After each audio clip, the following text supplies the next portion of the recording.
Wow, it's great to be back in Victoria, and it is good for the soul to see so many Greens in one room. Thank you for being here.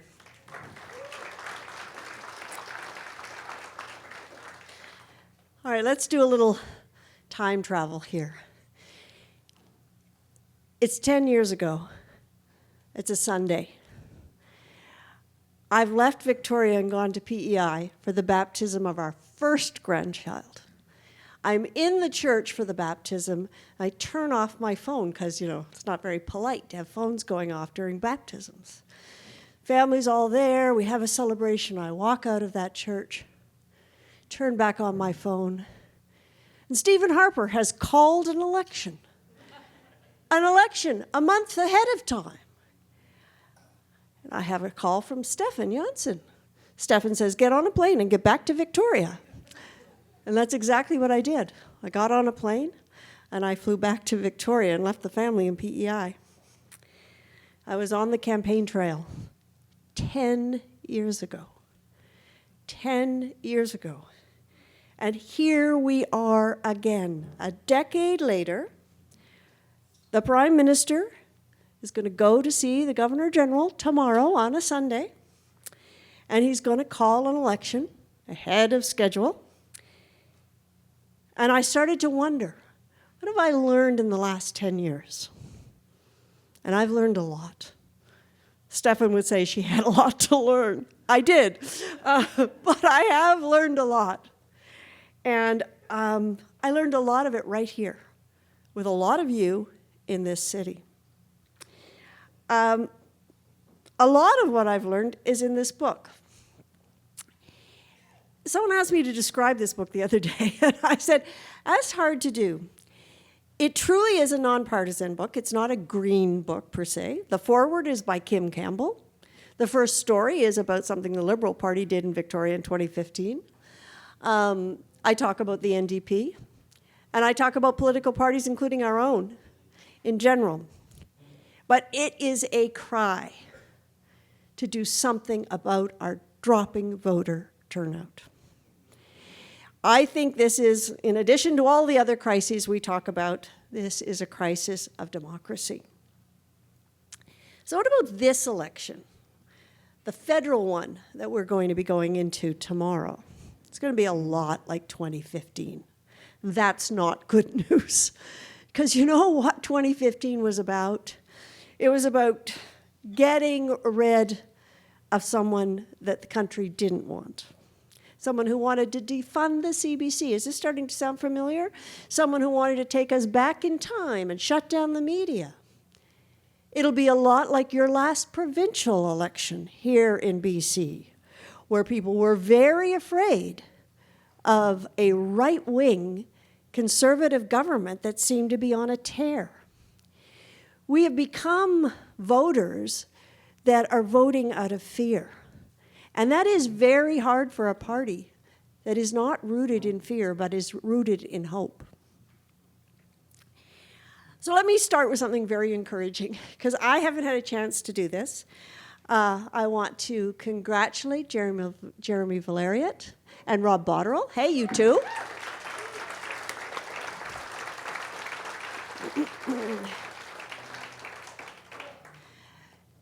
There's two guys who didn't listen to the naysayers.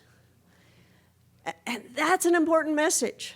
They knew their voices were needed. They knew that the BC legislature needed them. And they ignored the fear, you can't do this, why would I vote Green? And they plowed forward, and they were right. And it's Jeremy and Rob that give us a lot of hope. But I also want to, cheer them on, they deserve it. And there'll be a lot more of this tonight, but I also want to pay tribute to the work of Adam Olsen and Sonia Furstenau. Because Rob and Jeremy know that they stand on the reputation and the hard work of Adam and Sonia. People need to see successful Greens in order to vote for other Greens. And Rob and Jeremy will do that. they will be the Greens that pave the way for the next generation of Greens. It's a lot on your shoulders, guys, but I know you're up for it. I want to pay tribute to Mike Wiebe and Adrian Carr. Because sometimes we forget those, especially on very political municipal councils, who also paved the way. And Adrian, as we know, paved the way for a lot of us for a long time. And, I was just signing Mike's book, and I said to Mike, because, when you needed someone to do something and to cheer you on, you could call Mike, and Mike would give you a hand. And he believes in the revolution, the voting revolution.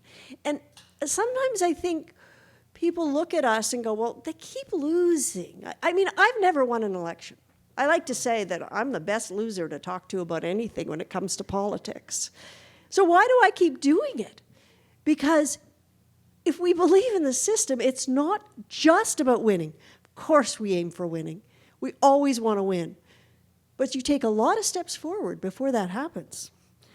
So I look to Mike Schreiner and Aislinn Clancy, two campaigns that I have worked on. They survived a Doug Ford tsunami. I don't know if you were paying attention to that election in February that, first of all, didn't need to happen, had a 45% voter turnout. And yeah, how could they call that an election?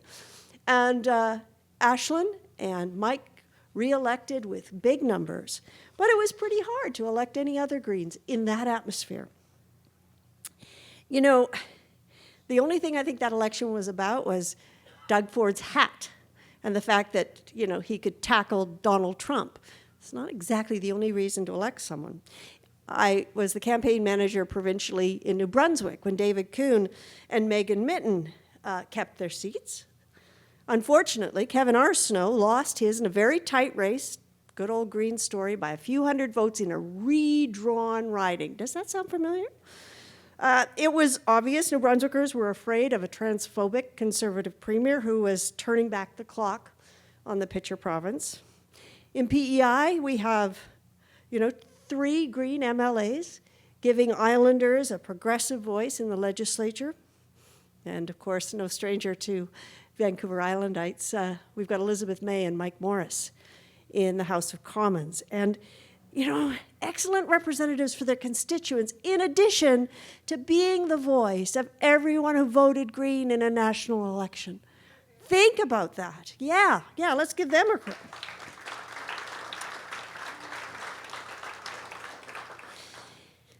So 11 elected Greens across the country right now, both provincially and federally. It's a miracle when you consider the first past the post system, and a system that our democracy, unfortunately, depends on. And I'm not going to get into the broken promises of why we could have moved to other systems that would be more representative. So it's easy to get discouraged. And this election will be no different federally.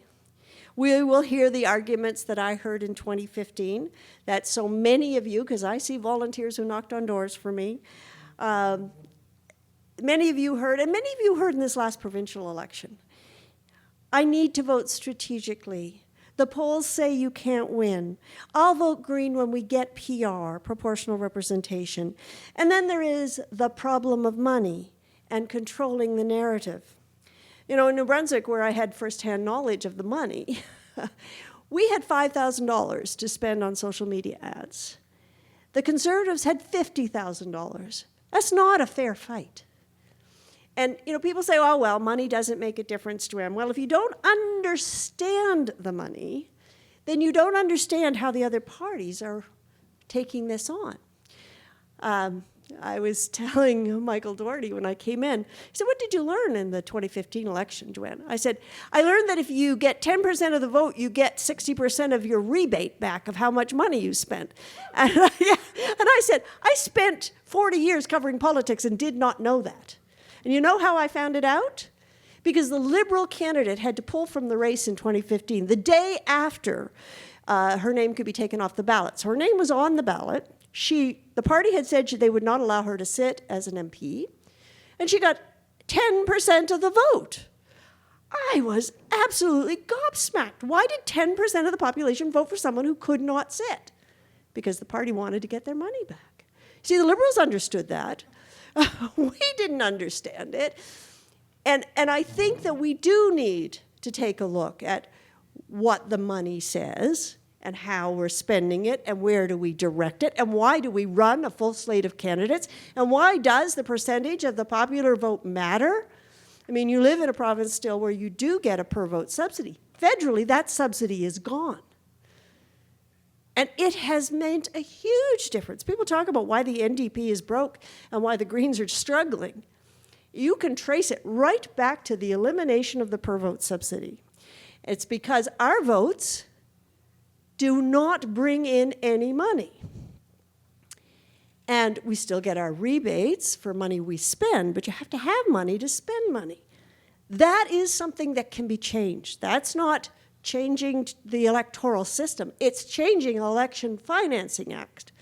And the big parties that have big money to raise money know they have an advantage, and they do not want to give smaller parties an advantage. So it's time we started to appeal to the decency.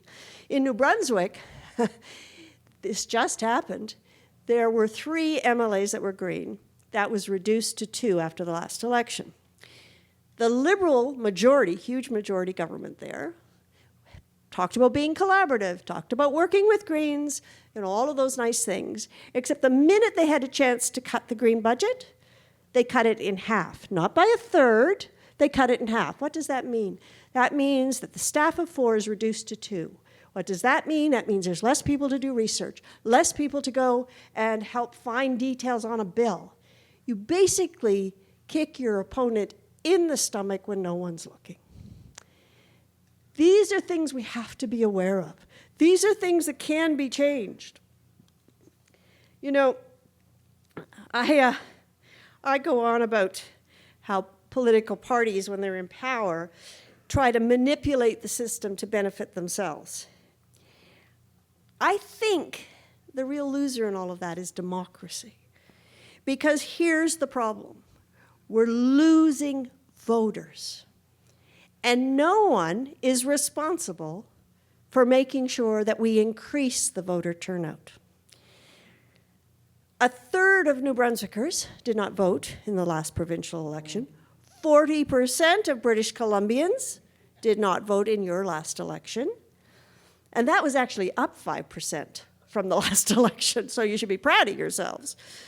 But you can take pride. You at least are over 50%.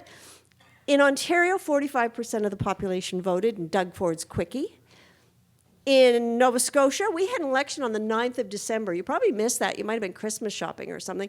But 45% of the population showed up for that. Now, Nova Scotians are known for loving voting and for being big on democracy, but their numbers are now down to 45%. Shouldn't that be a cause for concern? You may be surprised that Elections Canada is not responsible for increasing the voter turnout. That surprises me. Neither are provincial election bodies.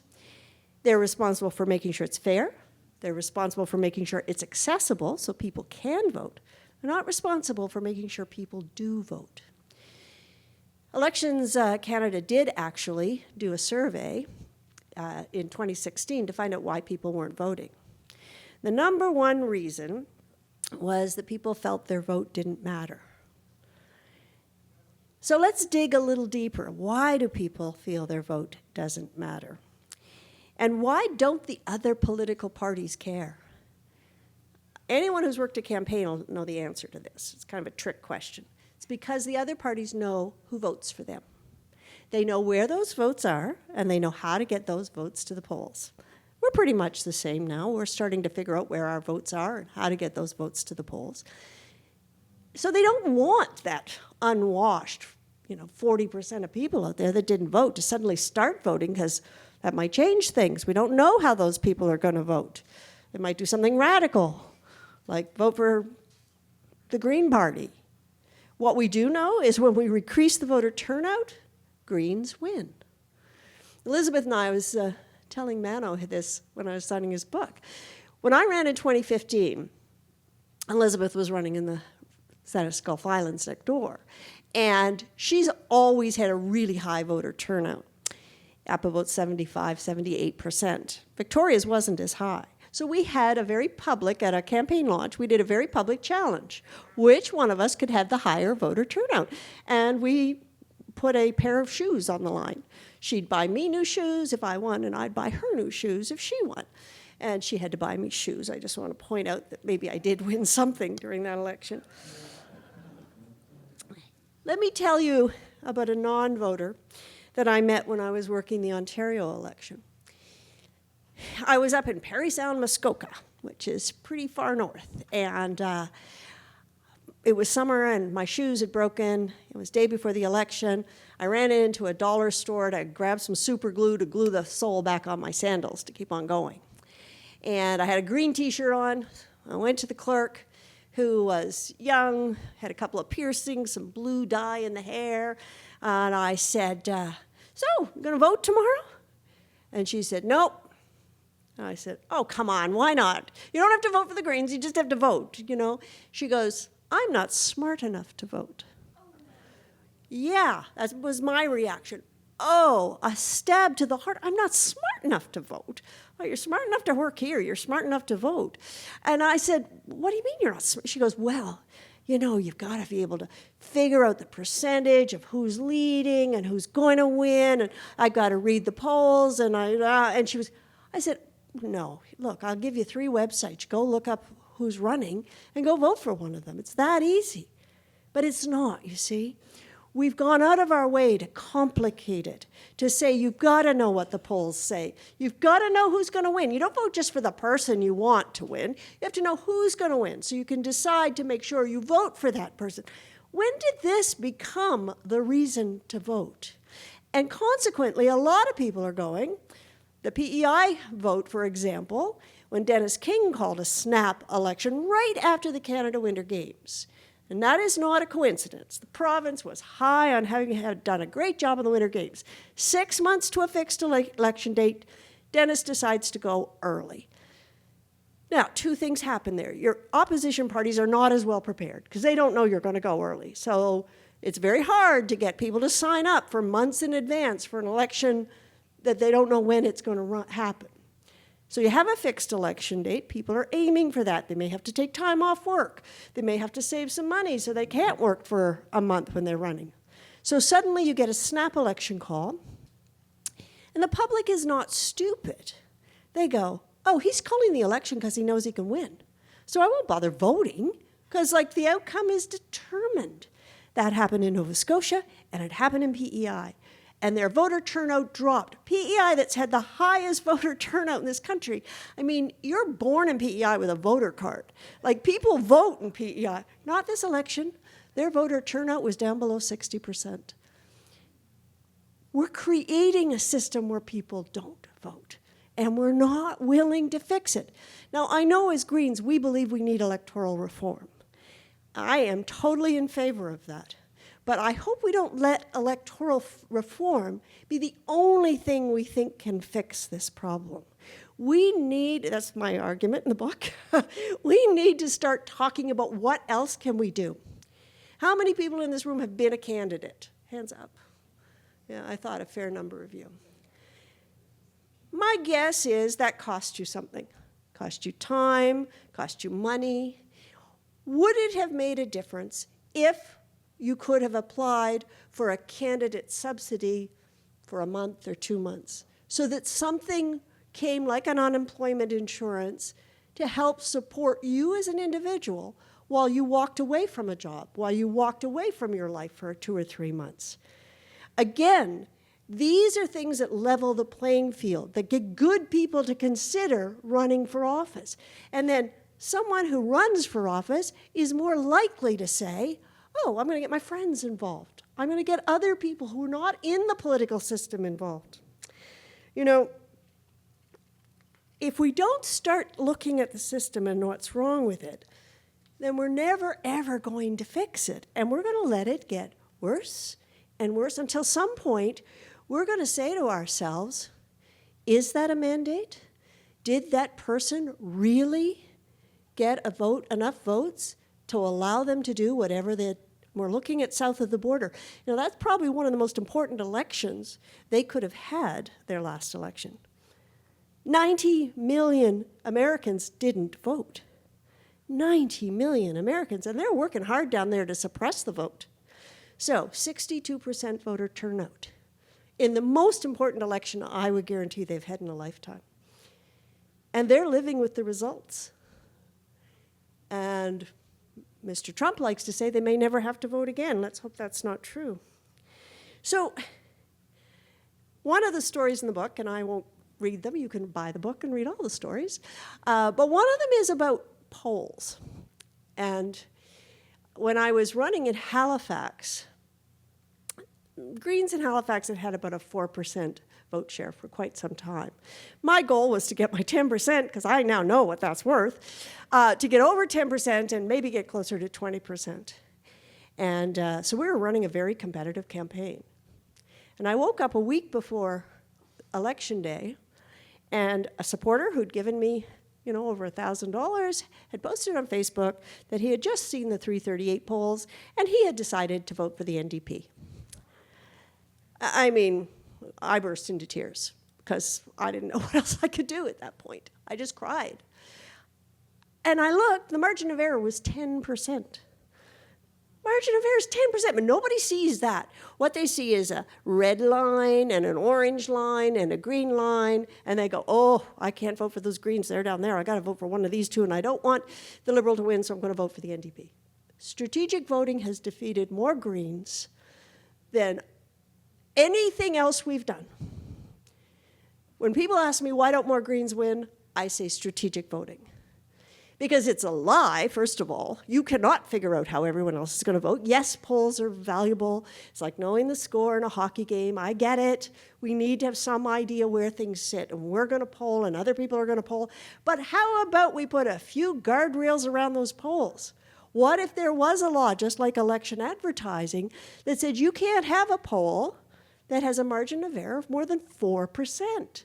There'd be an awful lot of polls that couldn't be published. There'd be a lot of people who had to either do a better poll with more people, and the aggregators, because 338 is not a poll, it's an aggregator of all the polls that are being done. And if you happen to live in the Maritimes where they never do polls, there's probably like 2 polls that are being included in all those numbers. But the public is not aware of that, and there's no rule that says it can't happen. So what do we need to do to change some of this? And the book has, I have to keep remembering to say this, 20 tips in here. One of them is to shift to proportional representation. But the other 19, some of them you'll like, some of them you won't. A good number of them sit in policy with Greens. The question I often get asked when I get to this point is, well, what do you think of mandatory voting? And I think we should discuss it. The Electoral Reform Committee did discuss mandatory voting. You probably don't remember that because we were too concerned about whether they were going to change the voting system. And they did a survey and found that the majority of Canadians were actually in favor, just barely. I mean, I personally don't think the atmosphere is right now for mandatory voting. But think about it. From a political point of view, what is one thing we spend our most time on? Getting out the vote. We knock on doors to find out if people support us.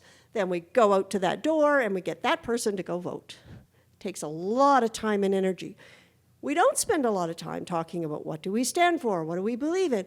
If you lived in Australia, you don't have to worry about get out the vote. There is no get out the vote. The government gets out the vote. You have to make sure that when that vote gets out, it votes for you. Boy, that sounds like a much healthier democracy to me. Now, what about protesting? Because don't we think a lot of people don't vote because they don't believe in any of the candidates? We know how to do that as Greens. It's called none of the above. If you vote in Australia, the law is you do not have to vote, you just have to show up at the poll. So you can go in and not vote at all, or you can go in and vote for none of the above. In Australia, they have about 10% of their voting turnout votes for none of the above. It's a pretty strong message to those people who are running. In Canada, do I think that the 11 million Canadians that didn't vote in the last election don't like anybody? No, I don't. But I don't know what they think. I don't know why they don't vote. one of the biggest indicators, if you don't vote in the first election you are eligible for, chances are you won't vote in any election after that. Think about it. So we're letting, because the biggest cohort that's not voting is that 18 to 24-year-olds, we're letting a generation of voters slip through our fingers. And yet if we bring up lowering the voting age to 16, people say to me, oh, they're not well enough educated to vote. Have you met some of the people I talked to at the doorstep? They can vote, and I'll make the case that 16-year-olds can vote. However, the proviso is, let's make civic education compulsory.